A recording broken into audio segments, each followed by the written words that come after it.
Hi, my name is Zipporah, and you're listening to I'm Not Sensitive, I'm Just Vibing.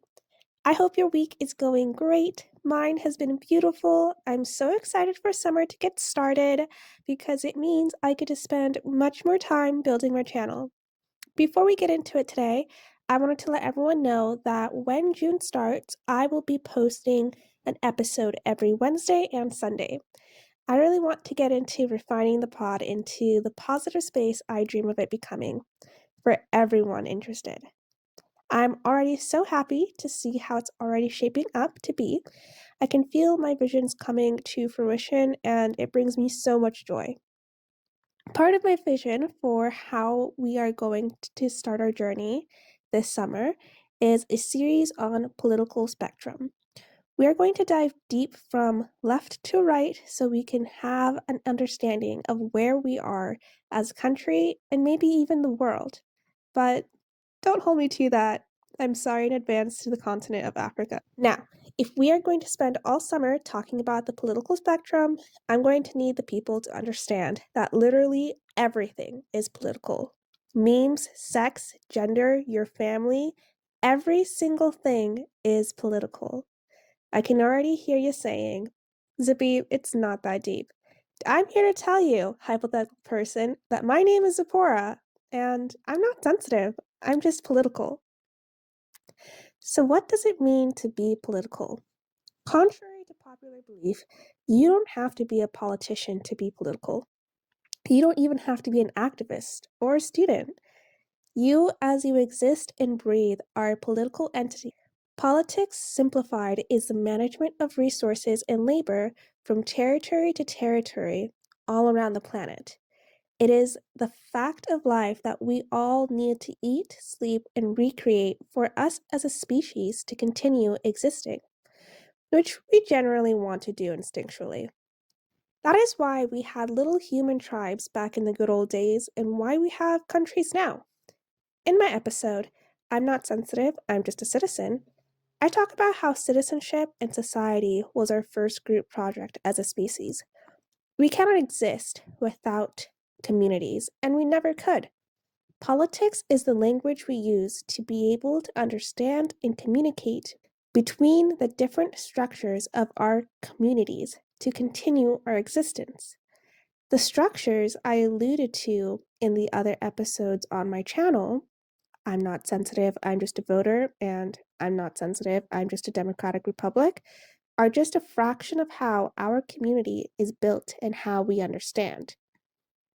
As they say, the world is small, so our community of America has to connect with the other communities around the world for our own survival and theirs.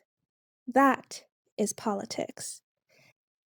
As chaotic as it is, there are fields of study to try and understand how to do it better for the good of us all, such as history, political science, and international relations.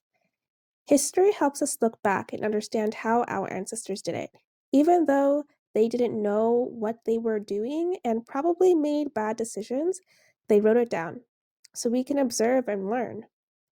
Political science helps us know why we did the things we did and hopefully help us out in the future by building structures for us to follow. International relations tries to make sense of how the world works with each other as a whole. We have the advantage of shared information, quick, widespread communication, and technology that makes it possible for us to have a better tomorrow. Now, imagine if your world was just a neighborhood of a few houses and a few different families. You guys learn over the years that if you work together to gather food, support each other, and share resources, everyone has more time to be content with life. Then something happens. Your neighbor starts hoarding resources, and your children start to go hungry. You can't support your family as you want to, so you become desperate and you take some things from your neighbors. Then there's conflict. Say this conflict lasts for ages. Fights start happening with neighbors who didn't even know you nor the neighbor you stole from. Things are massively complicated.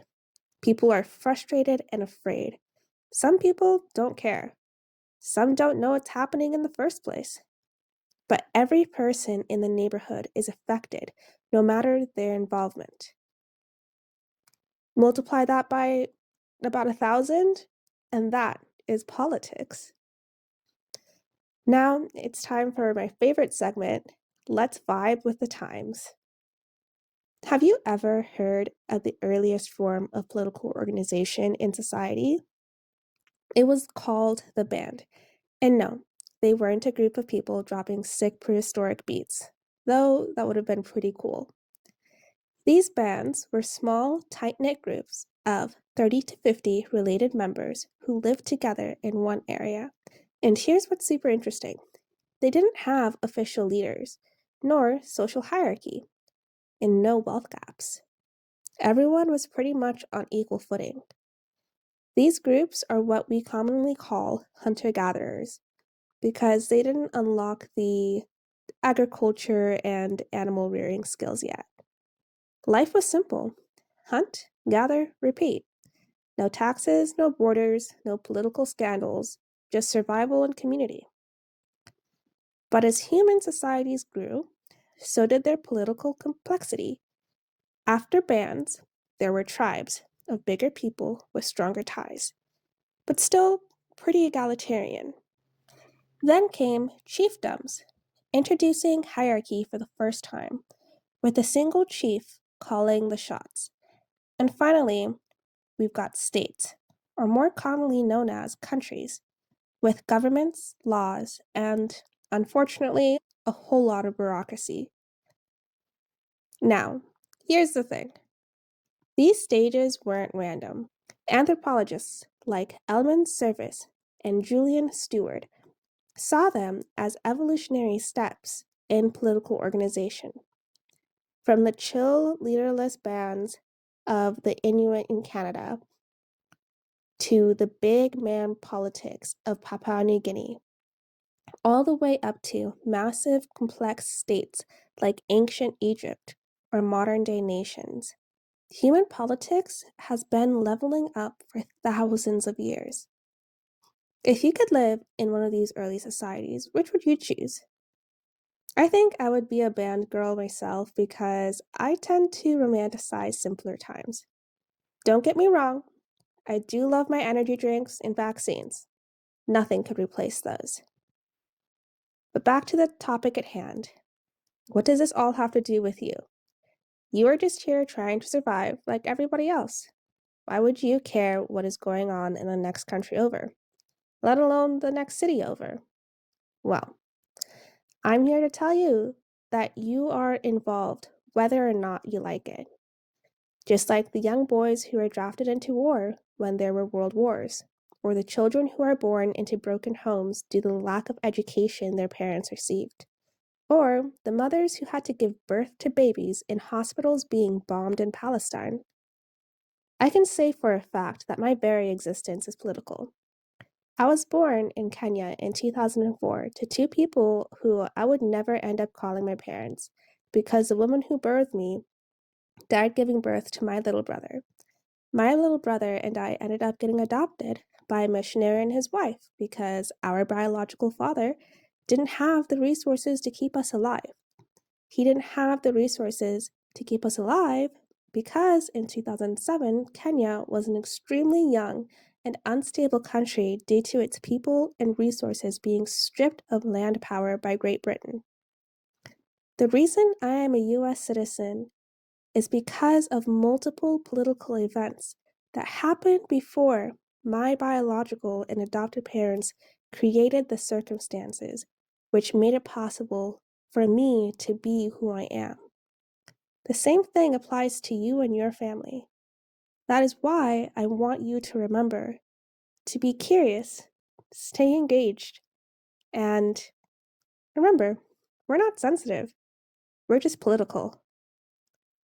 Thank you for joining me today, my friends. I'm excited for the adventures we have coming up in June. I'll see you next Sunday, and after that, twice a week on Wednesday and Sunday up until July. Hit subscribe on YouTube, follow on Spotify at I'm Not Sensitive, I'm Just Vibing, and leave a like and comment if you enjoyed. If you want to hear from me outside of the pod, you can find me on TikTok at zipporah.insjv, Bluesky at zipzopzoom.bsky.social, or slide into my inbox on notsensitive.vibing@gmail.com. I'd love to hear from you.